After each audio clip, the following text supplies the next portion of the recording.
Tu te trouves à bord d'un vaisseau qui traverse l'espace à une vitesse de 290 000 km par seconde, soit quasiment la vitesse de la lumière. Mets-toi à l'aise car le voyage va être long. Il durera un peu plus de 90 ans. Il est préférable d'utiliser une capsule cryogénique pour ne pas s'ennuyer. En bref, tu dois voler pendant près d'un siècle à la vitesse de la lumière pour atteindre une mystérieuse exoplanète que les scientifiques ont récemment découverte. Ils ont trouvé de nombreuses planètes ces dernières années, mais celle-ci peut aider à la recherche de vie extraterrestre. La planète ressemble à une boule bleu foncé et porte un nom technique complexe composé de lettres et de chiffres. Elle a la taille de Neptune et orbite autour d'une petite étoile de classe M, ou en termes simples, autour d'une naine rouge. La planète est 8 fois plus proche de son étoile que la Terre ne l'est du Soleil, mais cela ne signifie pas que des couches ardentes de magma en recouvrent la surface. La température sur cette exoplanète est plutôt basse et similaire à celle de la Terre. C'est parce que la naine rouge n'est pas aussi chaude que notre Soleil. Mais le plus excitant, c'est que l'atmosphère de cet objet spatial est composée de vapeur d'eau, ou d'hélium hydrogène. Les scientifiques n'en sont pas sûrs, c'est pourquoi ils l'observent activement. Mais s'il y a de l'eau dans son atmosphère, alors la vie pourrait y exister. Il est peu probable que nous y découvrions de grandes créatures, mais même des bactéries microscopiques feraient sensation. Une autre raison pour laquelle les scientifiques gardent les yeux rivés sur cette planète est son origine. S'ils découvrent de quoi est faite l'atmosphère de la planète, ils comprendront comment de tels objets peuvent se former autour des naines rouges. Ce sera une autre petite brique dans notre compréhension du fonctionnement de l'univers. Même s'ils découvrent la vie sur cette étrange planète, il sera impossible de la transporter de là-bas jusqu'à nous pour l'étudier. Heureusement, il y a un autre objet massif près de la Terre où les microbes peuvent vivre. Et il est situé à l'intérieur de notre système solaire. En 2020, les scientifiques ont détecté une étrange substance gazeuse dans l'atmosphère de Vénus. Il s'agissait de résidus chimiques de phosphine. C'est une découverte importante car la phosphine existe sur Terre près de certains microbes. On a par exemple récemment découvert de la phosphine dans le corps des pingouins. De nombreuses personnes ont commencé à émettre des théories selon lesquelles ces animaux nous seraient venus de Vénus. Mais bien sûr, c'est assez éloigné de la vérité. On peut aussi trouver cette substance dans les marécages et la boue. Ce fut donc une grande surprise lorsqu'ils ont trouvé des résidus de phosphine sur une autre planète. Étrange car la vie à la surface de Vénus ne peut très probablement pas exister. La température et la pression sur cette planète sont tout simplement trop élevées. Pourtant, haut dans le ciel de Vénus, les conditions ne sont pas si terribles. Peut-être que certains microbes y vivent, mais les scientifiques savent aussi que des volcans y entrent souvent en éruption. Une trace chimique de phosphine peut apparaître à la suite de ces éruptions. Si c'est la véritable raison de l'apparition de cette phosphine, ils ne trouveront probablement aucune trace de vie. Toutefois, ils dépensent beaucoup d'argent à l'étude de cette planète. Mais revenons à l'espace profond. Au cours des 20 dernières années, les scientifiques ont découvert une quantité d'exoplanètes, à la fois loin et pas très loin de nous. Certaines d'entre elles orbitent autour de naines ou de grosses étoiles, mais d'autres sont entièrement seules. Elles n'appartiennent à l'orbite d'aucune étoile. Elles sont abandonnées là, dans l'espace vide et froid. Un autre élément intrigant est que les scientifiques n'ont pas encore trouvé de système planétaire similaire à notre système solaire. Toutes les exoplanètes lointaines sont situées à des distances différentes de leur étoile. Leur taille et leur masse ne sont pas semblables à celles de nos planètes. Nous les appelons exoplanètes car elles se trouvent au-delà de notre système solaire. Les super-terres sont un autre type d'objets spatiaux fascinants. Si une planète pèse de 2 à 10 masses terrestres, est 2 fois plus grosse et reçoit de l'énergie d'une étoile, on la qualifie de super-terre, sans plus de similitude avec notre maison.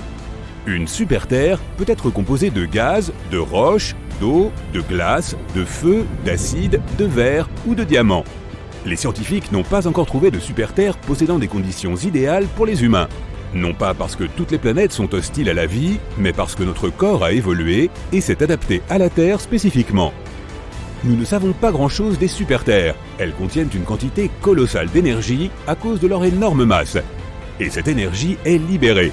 Par conséquent, des éruptions volcaniques et des tremblements de terre se produisent fréquemment sur nombre de ces planètes. Des orages s'y produisent aussi presque tous les jours. Et d'ailleurs, une journée là-bas excède plusieurs fois la durée de notre journée de 24 heures. Imaginons que tu sois à nouveau dans le vaisseau spatial, en route vers une super-terre. La voilà, massive, orange, majestueuse. Tu enfiles une combinaison spatiale, tu montes dans une capsule et tu changes d'avis. La planète entière ressemble à une boule ardente en ébullition. S'il y a de la vie, ce doit être des créatures invulnérables. Or, tu ne l'es pas vraiment, alors tu poursuis ton chemin pour chercher une autre super-Terre. À quelques années-lumière de là, cette boule géante semble être un endroit accueillant. Mais attends, cette planète est située très loin de son étoile. La température y est si basse que même les molécules gèlent. L'Antarctique ressemble à un désert torride comparé à cette super-Terre. Tu continues ton voyage et tu trouves enfin l'endroit parfait. Celle-ci est 3 fois plus lourde et 2 fois plus grande en taille que la Terre. Elle est composée de roches, de gaz et peut-être d'eau. Tu descends sur la planète à bord de ta capsule de transport, tu ouvres la porte et tu fais un pas. Tes jambes sont trop lourdes, tout ton corps a pris du poids. Tu as l'impression de porter un énorme sac de briques sur ton dos. Tu ne peux même pas marcher sur quelques mètres. Et la raison de ce phénomène est la gravité. Plus le poids de la super-Terre est élevé, plus sa force gravitationnelle est grande. Tu es pressé contre le sol et tes muscles sont trop faibles pour cela. De plus, la gravité accrue provoque des fluctuations actives des plaques tectoniques. Des tremblements de terre et des glissements de terrain se produisent assez souvent sur cette planète. La surface rocheuse est en constante évolution. Pour vivre sur une telle planète, tu devrais développer une nouvelle technologie pour construire des maisons. Tu remontes dans la capsule et tu t'envoles, mais pas trop loin. La gravité de la planète ne permet pas à ton vaisseau de s'élever haut dans le ciel. C'est comme si des cordes te tiraient vers le bas. Tu utilises tout le carburant restant pour vaincre la gravité et aller au-delà de l'atmosphère. Un autre problème avec ces mondes est celui des météorites. La gravité attire non seulement ton vaisseau, mais aussi les gros objets spatiaux qui passent à proximité. Un astéroïde géant peut dévier de sa route à cause de l'attraction de la super-Terre. Il peut s'abattre sur la planète sous la forme d'une pluie de météorites. Or, la vitesse de chute est aussi plus rapide, donc la destruction sera d'autant plus massive. Mais la pire chose qui puisse arriver à la super-Terre est l'arrêt total de son noyau, causé par une trop forte pression. Des centaines de milliards de tonnes de roches solides peuvent comprimer le cœur de la planète. Or, le noyau doit toujours être en mouvement pour remplir sa fonction principale, faire fonctionner le champ magnétique. Les tempêtes solaires et les radiations cosmiques peuvent créer de graves problèmes pour toute vie à la surface. Sur Terre, ces tempêtes perturbent le fonctionnement de l'électronique et affectent la santé humaine. Tout le monde embarque! Bienvenue à bord du vaisseau de croisière intergalactique. Ton billet comprend une visite du groupe local de galaxies, avec notamment la grande et la petite galaxie de Magellan, la nébuleuse d'Orion, les galaxies d'Andromède et du Triangle, et quelques surprises supplémentaires. Ton billet, s'il te plaît.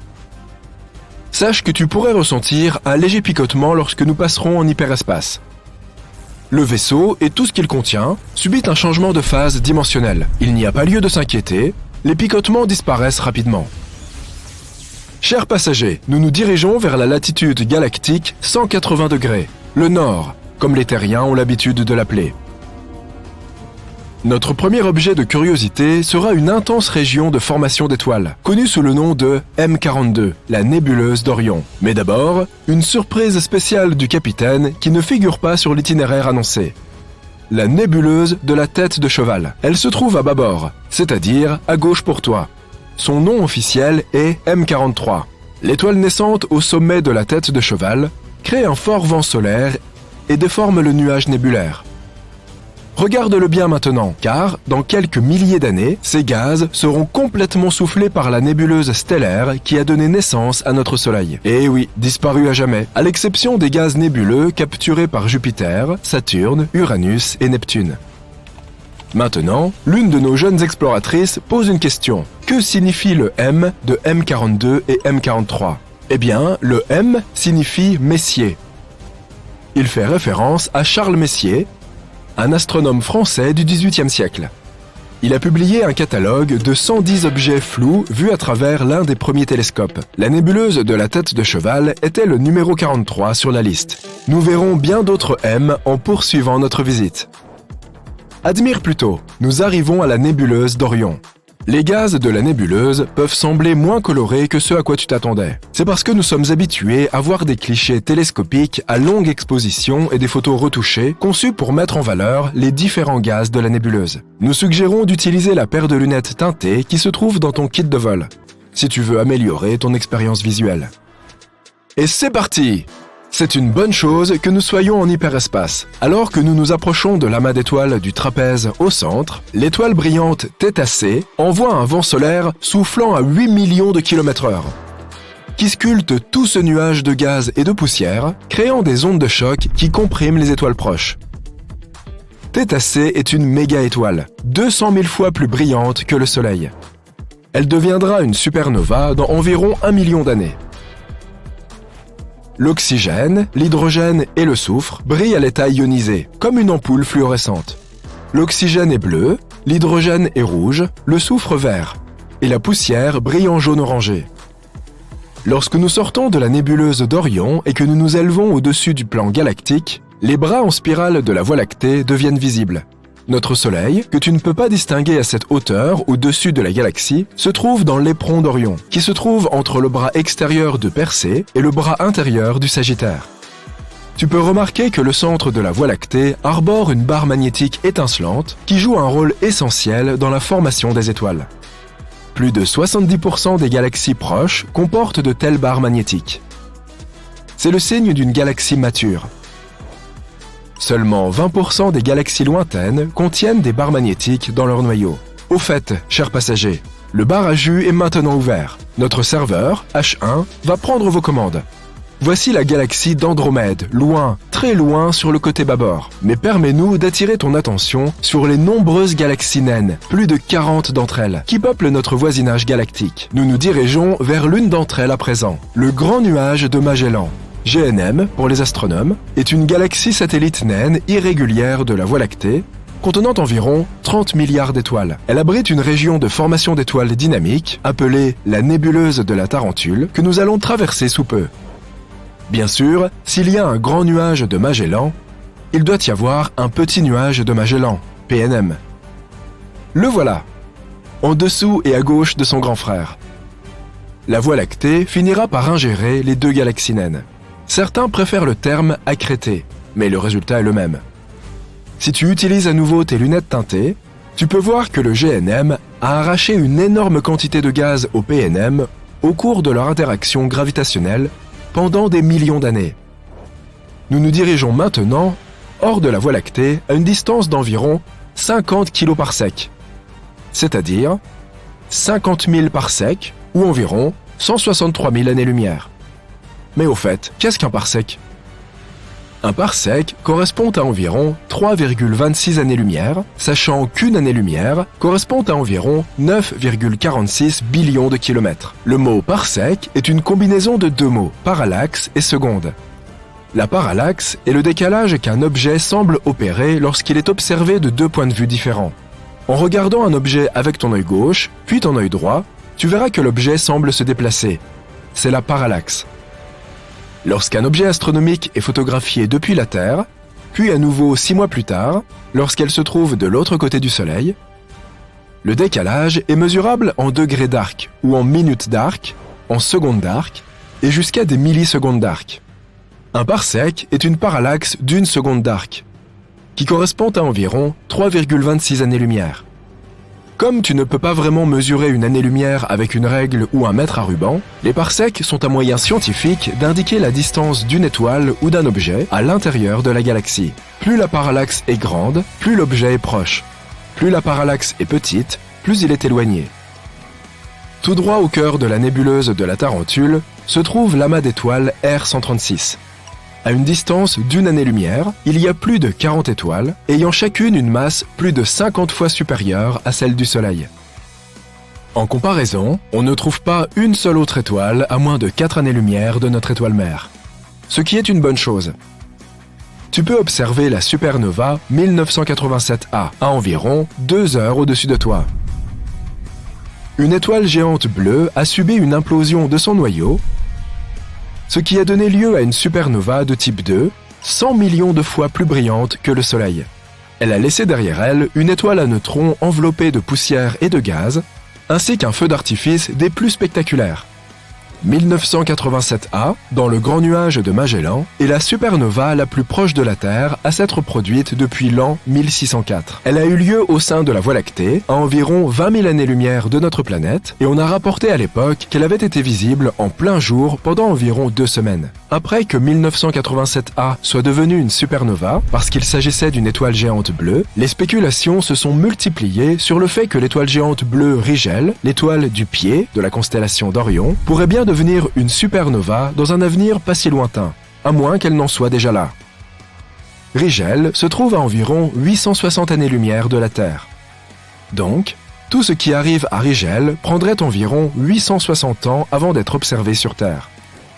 La supernova 1987A a éjecté des éléments lourds comme le cobalt, le nickel, le fer et des silicates plus légers dans la nébuleuse de la Tarentule, où ils formeront les éléments de base de nouvelles étoiles et de nouvelles planètes.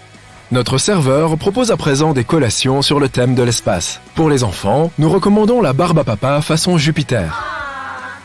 Le prochain arrêt est la galaxie d'Andromède et ses environs.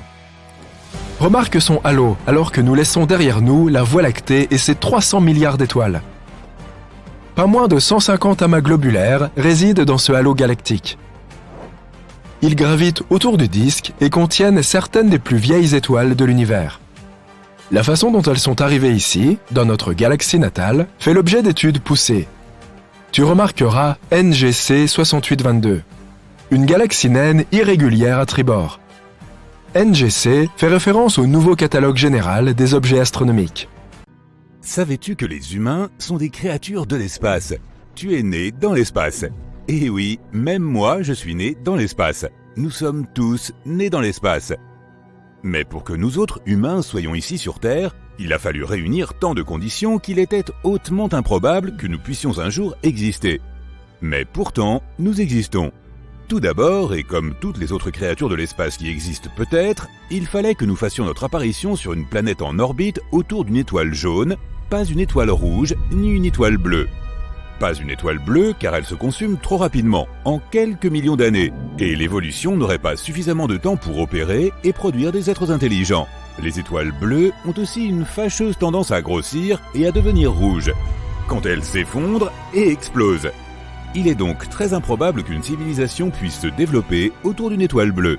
Le voisinage des étoiles rouges, qui sont de loin les étoiles les plus nombreuses, ne présente pas non plus les conditions idéales au développement d'une civilisation intelligente. Une étoile rouge est si froide et si peu brillante qu'il faudrait que la planète candidate se trouve sur une orbite extrêmement rapprochée, ce qui l'exposerait malheureusement à des rayons X d'une intensité fatale. Donc, bien que les étoiles rouges soient les plus nombreuses et qu'un grand nombre de planètes gravitent autour d'elles, elles ne sont absolument pas susceptibles d'accueillir une forme de vie intelligente et civilisée comme la nôtre. Il reste donc les étoiles jaunes, soit environ 10% de la totalité des étoiles. Cependant, une condition capitale doit être remplie avant qu'on puisse même envisager la possibilité d'un tel développement.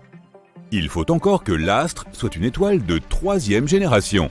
Seules les étoiles de 3e génération contiennent une diversité chimique suffisante pour assurer la survie des formes de vie avancées. Chaque fois qu'une étoile explose, des éléments lourds et complexes sont générés. L'explosion expulse ces éléments qui trouvent leur chemin vers une nébuleuse. La gravité au sein de la nébuleuse forme ensuite progressivement la prochaine génération d'étoiles, et ainsi de suite. Notre corps a besoin de calcium pour son squelette et ses dents. Notre cerveau a besoin de zinc pour que les signaux électrochimiques qui nous font bouger, sentir et penser soient créés. Notre sang a besoin de fer. Pour toutes ces raisons et bien d'autres, nos corps avaient donc besoin d'une étoile jaune de 3e génération pour exister. Étonnamment, tous les différents éléments de l'univers, la totalité des 94 éléments naturels, de l'hydrogène au plutonium, se trouvent sur Terre. C'est peut-être pour cela que nous sommes là. Et nous pouvons remercier notre Soleil, cette naine jaune de 3e génération. Pourquoi jaune? Parce que les étoiles jaunes brûlent de façon très régulière, par fusion nucléaire, sans que leur luminosité ne change de façon significative sur des milliards d'années. Si notre Soleil devenait seulement 6% plus brillant ou moins brillant, la Terre deviendrait trop chaude ou trop froide et la civilisation disparaîtrait. Heureusement, la Terre se trouve dans la zone habitable du Soleil. La zone habitable est l'endroit où l'eau liquide peut exister sur une planète. Mais cela nous amène à la deuxième condition nécessaire pour que la vie intelligente puisse voir le jour dans l'espace. La planète elle-même. Des études récentes, menées grâce au télescope Kepler, ont montré qu'un quart de toutes les étoiles naines jaunes pourraient abriter des planètes semblables à la Terre dans leur zone habitable. Ce chiffre est quelque peu discutable. Et il est possible qu'il se réduise en réalité à une seule naine jaune sur 33. Mais cela fait quand même beaucoup de planètes en orbite dans la zone habitable d'étoiles jaunes. Penchons-nous donc à présent sur la deuxième condition essentielle au développement d'une forme de vie intelligente dans l'espace. La nature de la planète elle-même. La planète candidate devra posséder un très grand nombre de caractéristiques très particulières et extrêmement rares. Il faut de surcroît que ces caractéristiques soient toutes réunies. La plus importante, c'est que la planète doit être protégée de l'étoile même autour de laquelle elle gravite et qui lui donne la vie. Comme les étoiles brûlent par fusion nucléaire, les gaz de l'enveloppe extérieure du Soleil, appelés couronnes, sont projetés dans l'espace sous la forme de ce qu'on appelle le vent solaire. Les satellites américains mesurent en permanence la force du vent solaire, qui est principalement composé de noyaux d'hydrogène électrifiés, ionisés, et de noyaux atomiques provenant des nombreux autres éléments présents dans le Soleil. Ce n'est pas que l'atmosphère qui protège la Terre, c'est la magnétosphère qui arrête ou dévie le dangereux vent solaire, provoquant des aurores lorsque le vent solaire est attiré par les pôles magnétiques de la planète et électrifie l'air de la haute atmosphère comme une ampoule fluorescente. Sans magnétosphère, toute planète, même celle qui se trouve dans les zones habitables, serait grillée par une pluie constante de noyaux d'hydrogène ionisés provenant de son étoile. Une planète abritant la vie doit avoir une magnétosphère suffisamment forte pour dévier le vent solaire. Toutes les planètes de notre système solaire ne possèdent pas une magnétosphère. Les planètes géantes gazeuses, Jupiter, Saturne, Uranus et Neptune, ont des magnétosphères, mais les planètes gazeuses ne peuvent pas abriter de civilisation. Parmi les mondes solides, seuls la Terre et Mercure ont des magnétosphères, mais Mercure est trop proche du Soleil pour être protégé contre le vent solaire. La Terre possède un autre bouclier qui la protège du Soleil, c'est son atmosphère. L'atmosphère a une épaisseur d'environ 483 km, mais elle est en grande partie concentrée dans un rayon de 16 km autour de la surface de la Terre. L'atmosphère protège la vie sur Terre des rayons ultraviolets, UV et des rayons X du Soleil.